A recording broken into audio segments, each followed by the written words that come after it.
수험생 여러분 안녕하십니까? 여러분들 최단기간 합격의 길로 인도해 드릴 한국사 시험 전문 강사 황의방입니다.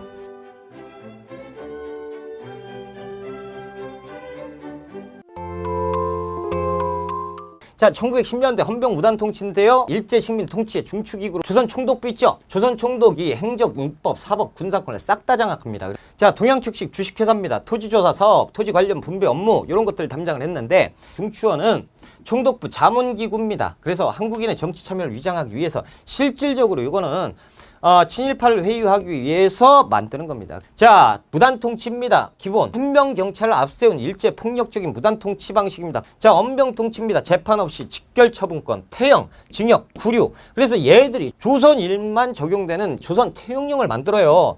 1912년이다 라고 알고 계시면 됩니다.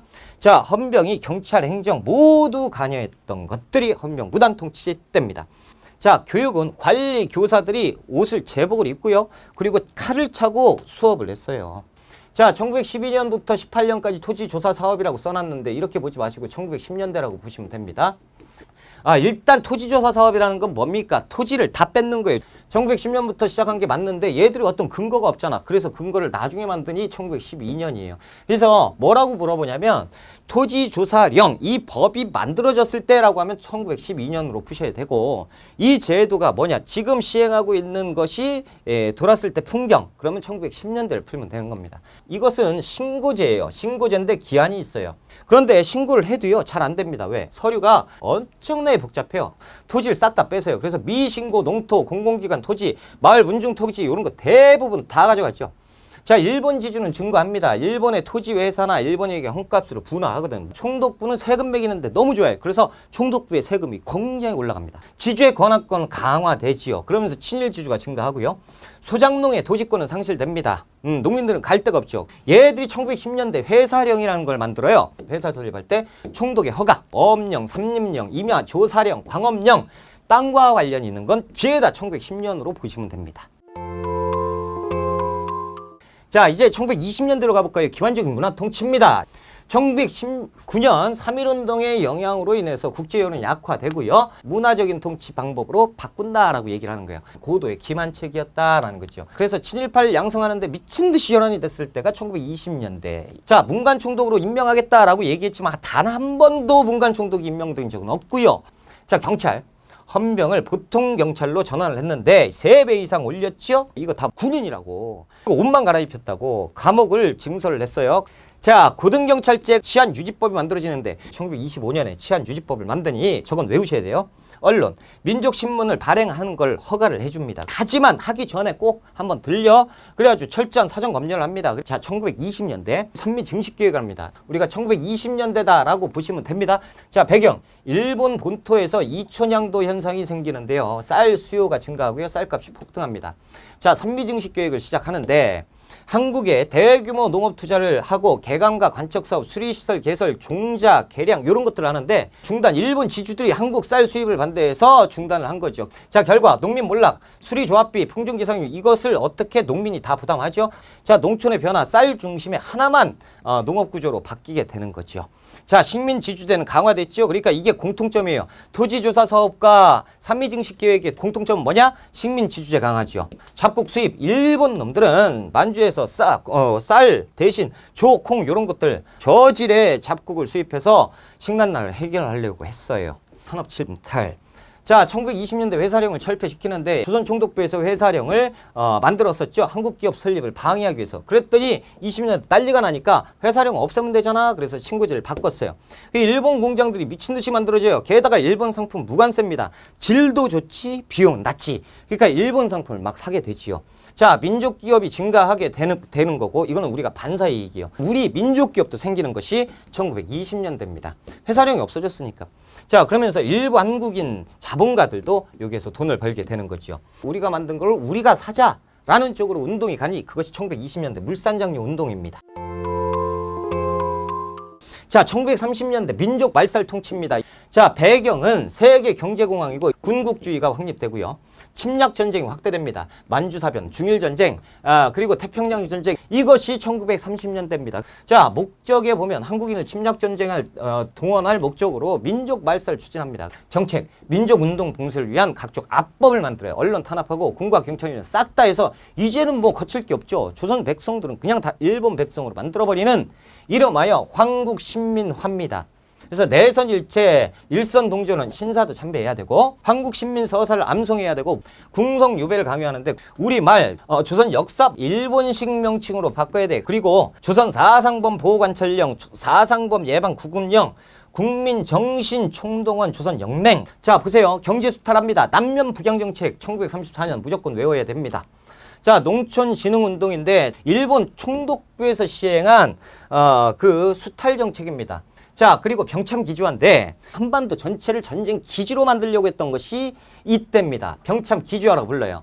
자, 인적 수탈 중일전쟁 이후에 인력과 자원의 수탈 강화입니다. 그래서 국가총동원법이 무조건 외워야죠. 1938년 국가총동원법. 국민징용령, 징용, 탄광, 철도, 군수공장의 청령들 그냥 마구잡이로 해서 노역에 봉사하게 하는 겁니다. 지원병제, 학도 지원병제, 진병제, 강제노역에 끌고 간 여성들은 정신대 근로령입니다.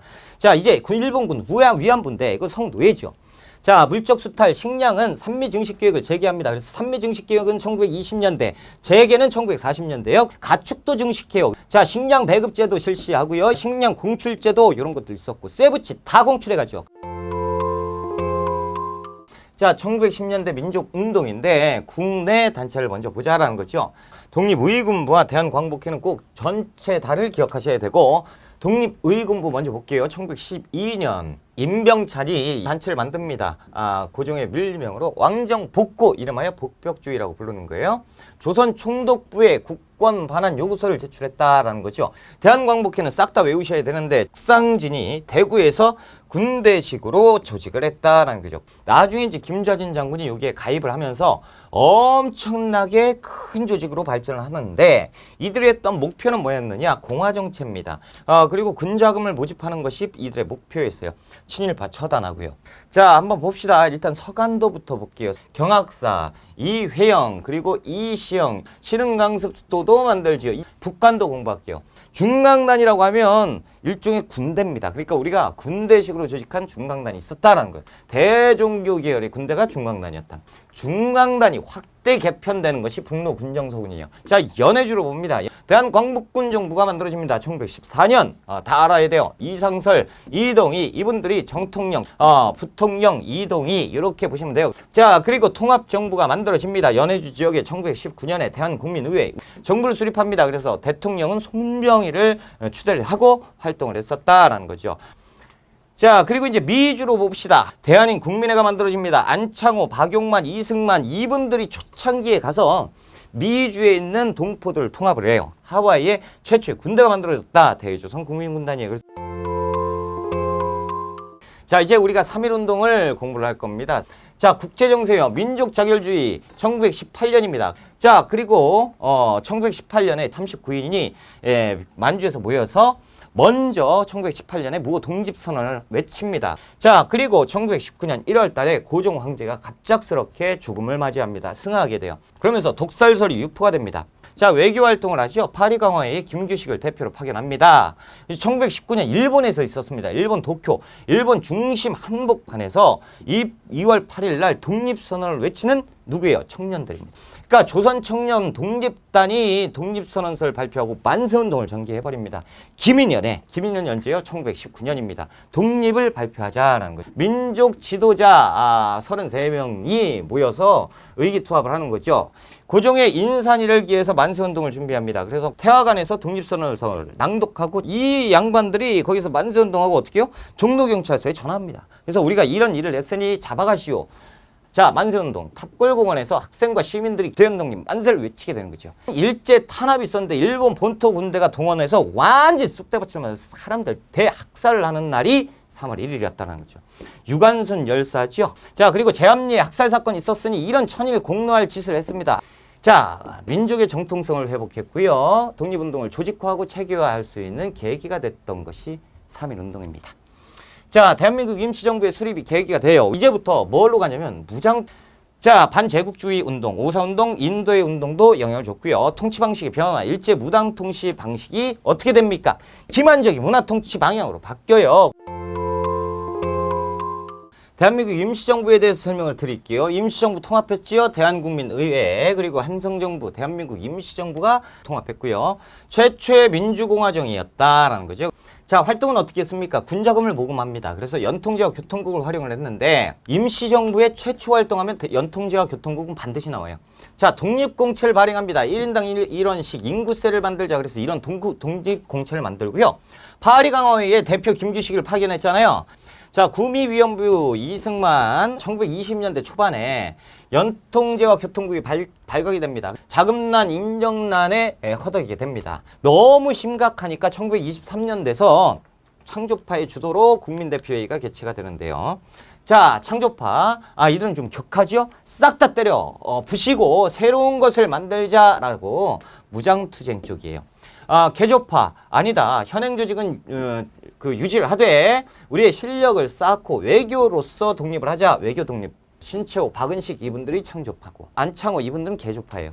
자, 임시정부는 개헌을 하게 됩니다. 이승만 대통령이 탄핵이 됐습니다. 그 다음에 박은식이 임시정부의 임시 2대 대통령으로 추대가 되고 내각 책임제로 바꿉니다. 그 다음에 국무령제 바꾸고 국무위원 중심의 집단 지도체제로 바꾸게 되는데 집단 지도체제로 가서 이 난국을 극복해보려고 했었던 김구 선생이었다라는 거죠. 자, 그리고 활동 강화는 한인애국당과 한국광복군 이런 것들이 있는데 조금 이따가 자세히 이해할 것이고 우리가 이제 1920년대로 들어올 건데요. 자, 1919년 3월 1일 3.1운동 이후에 1920년대 우리 민족운동이 어떤 것들이 있었는지 한번 살펴볼 건데 자, 60만세 운동, 학생운동으로 들어갑니다. 그러니까 순종의 인산위를 기해서 들고 일어난 것이 60만세 운동인데 자, 학생과 사회주의계가 주도합니다. 자, 그리고 순종의 장려행렬에 따라가면서 만세운동을 다시 하자라는 계획을 세우는데 이때 사회주의계가 사전에 발각이 돼버려요. 그러니까 누구만 남아요? 학생만 남습니다. 그러니까 학생들이 순종의 장려 행렬에 따라가면서 만세운동을 전개한 것이 60만세 운동입니다. 자, 1929년 광주학생 항일운동인데 이 두 가지는 분명히 시험 문제 나옵니다. 둘 중에 하나는 꼭 나와요. 자, 한국과 일본 학생 간의 충돌인데 나주, 광주를 왔다 갔다 하는 통학 열차 안에서 벌어진 일입니다. 순사들이 다 체포해가요. 편반적으로 사법 처리를 합니다. 수사를. 신간회에서 변호사를 꾸려요. 진상조사단 변호사들 꾸려서 이쪽으로 보냅니다. 도움을 주게 됐다는 그 시험 문제 엄청나게 잘 나오는데 이 내용이 밖으로 알려집니다. 그러면서 시민들이 이 내용을 알게 돼요. 그러니까 광주 시민들이 분노해서 만세를 외치게 되고 3.1운동 이후에 최대 항일 민족운동으로 변화하는데 이것이 광주 학생 항일운동입니다. 1929년. 자, 형평운동도 한 시험 4번 보면 2.5번 나옵니다. 그러니까 꼭 기억하셔야 되고 이 당시에 1920년대 백정, 그러니까 도축업에 종사하는 사람들만 차별을 계속 일삼고 있었다라는 거예요. 신분 해방운동을 전개합니다. 그것이 형평운동, 조선 형평사를 조직을 하는데요. 1923년 진주에서 조직합니다. 1923년 신분 해방운동으로 전개가 됐던 것이 이때 뭐가 들어가겠어요? 당연히 1920년대니까 사회주의가 들어가죠. 조금 있으면 민족투쟁으로 발전을 하니 시험 문제 잘 나오는 거예요. 자, 민족유일당 운동인데 자, 1920년대 독립운동 전개 국내 상황을 한번 볼게요. 민족주의계와 사회주의계가 있습니다. 근데 민족주의 내부에서 친일파가 생기죠. 타협적 민족주의가 생겨요. 이들 기회주의고 이광수, 채린 이런 사람들이 생겨버리는 거예요. 그래서 조선 공산당과 비타협적 민족주의가 뭉쳐서 민족협동 전선을 결성합니다. 그러면서 정우회 선언 결과 사람들이 모여서 결론에 이르렀으니 우리나라 최대 전국 128개 지회를 갖출 정도로 엄청나게 큰 거대 조직 신간회가 만들어지게 됩니다. 자, 그렇다면 봤어요. 우리가 사회주의, 민족주의 이랬구나. 그러면 항일운동 합법단체를 만들었다라는 거죠. 강령을 보고 자, 우리는 정치적 경제적 각성을 촉진하고요. 우리는 어떻게 단결을 공고히 한다. 우리는 기회주의를 일체 부인한다. 기회주의 뭐예요? 친일. 다시 얘기해서 타협적 민족주의에 대해 절대 부인한다라는 강령에서 벌써 나오죠. 뭐예요? 신간에다라는 게 나옵니다. 민중대회 전국적으로 순회 강연을 합니다. 대중운동을 지원하면서 당당하게 우리 독립해야 된다고 막 얘기를 했어요. 광주학생 항일운동이 시작되었을 때 진상조사단을 파견했는데 자 해소인데 자 민족주의와 사회주의가 1931년에 갈등을 겪게 돼요. 코민테른의 노선 변화입니다. 의미는 엄청나게 큰 의미가 있죠. 민족주의 세력과 사회주의 세력이 연합했다라는 데 큰 의미가 있다라는 거죠. 자, 근우회입니다. 1927년 신간회가 만들어지고요. 여성들의 민족 유일당의 결실로 근우회가 만들어져요. 신간회 자매단체라는 별명을 가진 단체가 근우회입니다. 그리고 기관지 근우를 발간합니다. 우리가 1920년대 물산장려운동을 좀 봐보자라는 거죠. 시험 문제 잘 나와요. 3번 보면 2.5번 나옵니다. 자, 회사령이 철폐됐었죠. 민족 기업들이 막 생기게 됩니다. 그래서 1920년대 평양에서 조만식에 의해서 만들어지니 그것이 조선물산장려회입니다. 이것이 평양에서 시작됐다가 서울로 확대되고 전국적으로 확대되지요. 토상품 애용운동입니다. 그래서 내 살림 내 것으로 우리가 만든 거 우리가 쓰자라는 슬로건입니다. 자, 결과 어떻게 됐겠습니까? 일본 놈들이 방해하죠. 사회주의 계열이 이걸 비판합니다. 자, 밀립대학 설립 운동인데요. 조선교육회에서 밀립대학 기성회를 조직하지요. 그러면서 모금운동을 전개합니다. 그래서 한민족 1천만이 이런 식만 모으면 우리 학교를 만들 수가 있다라는 거죠. 일본 놈들 경성제국대학을 만들어버립니다. 극소수의 한국인만 입학할 수 있는 학교를 만드니 그것이 경성제국대학입니다. 그래서 밀립대학 설립 운동도 좌절하게 되고요. 1930년대 초반 농촌 계모 운동이 있습니다. 이 지식인 계층에서 자각을 합니다. 우리가 직접 내려가서 강단을 세우고 야학을 세우고 강습소 세워서 여기서 글자를 가르치자라는 거예요. 분화로드 운동인데 민중 속으로 해요.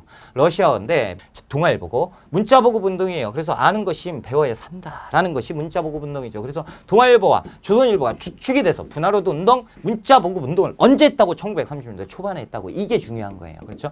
조선 총독부는 농촌진흥운동. 이게 뭐예요?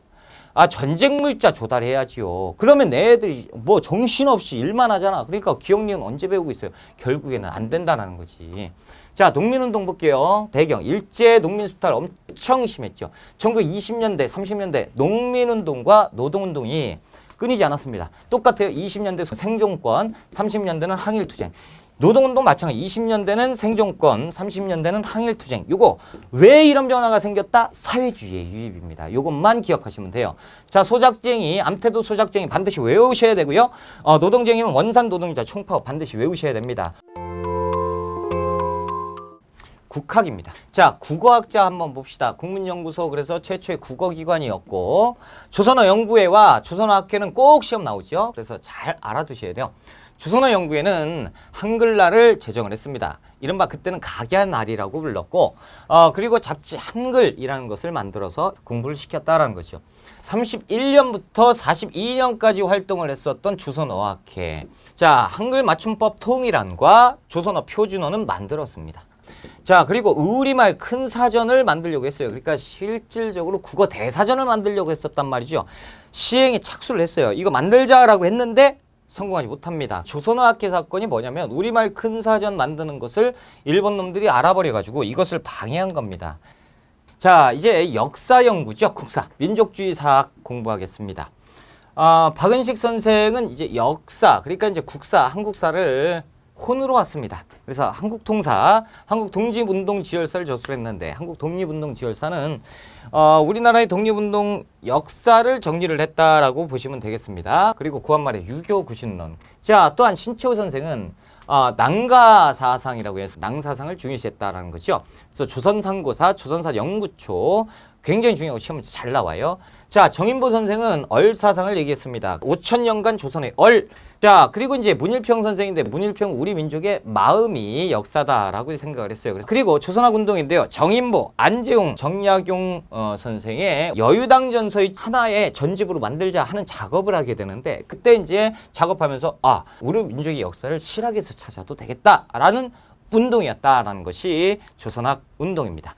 자, 그럼 암기를 한번 해보자라는 거죠. 결혼 25주년이 은혼식이에요. 그렇죠? 은혼식에는 신랑이 필요하지. 인얼이라고 외우고요. 그리고 일심사상. 그러면 벌써 외웠어요.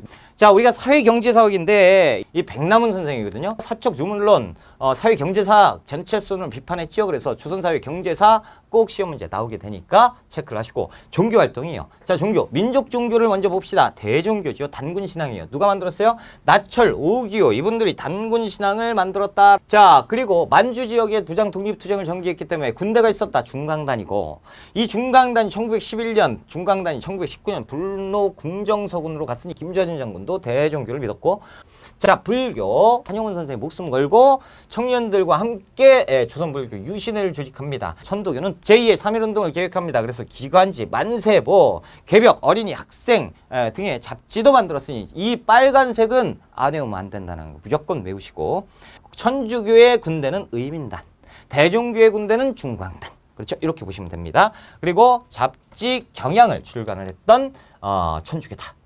자, 우리가 이제 무장독립투쟁 쪽으로 갈 거예요.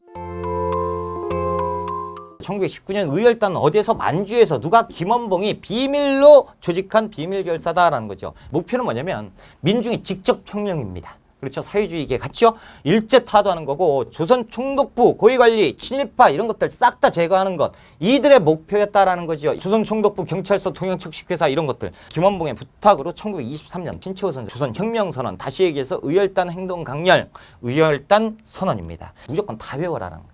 다 외워라. 제발 다 외워라 라는 거죠. 대표적 의열단 활동, 김익상, 조선 총독부, 김상옥, 종로경찰서, 나서주 이렇게 동양측식 주식회사에 폭탄을 던집니다. 개별적으로 투쟁을 하니까 한계에 부딪힌다라는 거죠. 그래서 1920년대 후반에는 조직화합시다로 가게 됩니다. 그러면서 이 단원들이 황푸군관학교, 중국의 학교인데 여기에 입학을 하면서 군사정치훈련을 제대로 받고 장교로 육성이 됩니다. 그리고 우리는 조선혁명 간부학교를 김원봉 선생이 만들어서 직접 설립하고 운영하니 이때부터 사회주의계의 무장투쟁, 그러니까 독립운동가, 무장독립운동가들의 장교들이 양성되는 것이 조선혁명 간부학교예요. 한인애국단입니다. 1931년 김구가 상하이에서 조직합니다. 임시정부의 위기를 타개하기 위해서 무력단체를 결성합니다. 이봉창 의거를 먼저 보자라는 거죠. 일본 국왕에게 폭탄을 던져요. 사쿠라다 문 의거라고도 하는데 불발이 나면서 실패를 한 것이 이봉창 의거예요. 정말 안타깝지, 그렇죠? 그리고 상하이 침략했습니다. 얘들이 상하이를 점령했어요. 열받았어. 그래서 우리가 상하이 점령 기념식장 훈코공원에 가지고 폭탄을 던져버렸단 말이죠. 그래서 우리가 여기를 승리를 했다라는 거예요. 그때 이제 중국 국민당 정부의 총통 장제스가 중국 1억 인구가 해내지 못한 일을 한국의 한 청년이 단행했다 라고 얘기를 합니다. 극찬을 해버리는 거지. 국민당 정부가 대한민국 임시정부를 이제부터 적극적으로 지원하게 되는 계기가 됩니다. 그러면서 침체된 임시정부의 활동이 굉장히 활발해져요. 1940년에 우리나라에 정규군인 한국광복군이 만들어지게 되는 계기가 여기에 있다는 거예요. 그래서 윤봉길 의거 엄청 중요하고 이봉창 의거 엄청 중요하고 한인애국단 다 중요하다는 거죠. 자, 1920년대 독립전쟁으로 갑시다. 봉오동 전투, 그래서 시험 문제 잘 나오죠. 대한독립군 홍범도 장군이고요. 삼군자 전투 이후에 봉오동을 기습해온 일본군을 싸그리 깡그리 없애버렸다라는 거예요. 자, 그리고 나서 청산리 대첩이 10월 달에 있는데 북로군정서군, 대한독립군 이 뿐만 아니고 여기에 있었던 연합군들이 싹 다 모여서 기다리고 있었다라는 거예요. 일본 놈들이 혼준사건을 조작을 해가지고 대부대를 청산리에 보냅니다.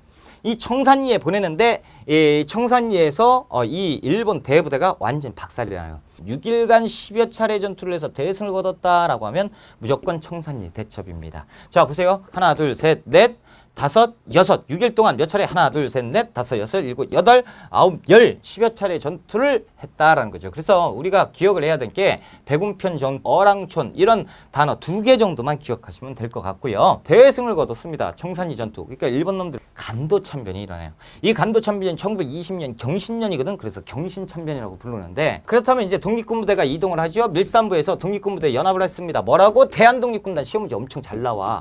선택지 엄청 잘 나온다고. 그래서 소련 내에 이동했는데 이 소련 내 가봤더니 자유시 참변이 적색군에 지원을 한 독립군입니다. 적색군이 승리한 적색군이 배신을 하면서 우리가 무수히 많은 피해를 입게 됩니다.